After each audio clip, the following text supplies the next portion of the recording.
Gods continuously indulge in sensory pleasures, which vanish as swiftly as a waterfall. It is only as they approach death that they finally realize, how ignorant I am. I wasted my life indulging myself and never engaged in any virtuous deeds. It is difficult for gods to perform virtuous acts, except for those divine beings who are actual emanations of bodhisattvas. Most gods are unable to even recite the Mani mantra once. Therefore, the Sutra of Individual Liberation states that a human life is far superior to a god life. In the human realm, regardless of how busy and distracted a person may be, they can still find ways to make offerings, engage in charitable activities, practice the Dharma, and more. These actions lay the foundation for a fortunate next life. However, the situation is quite different in the God realm. Gods squander their lives on distractions and neglect the practice of Dharma. As a result,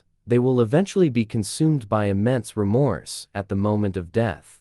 Therefore, the Buddha urges us to internalize the principle of impermanence.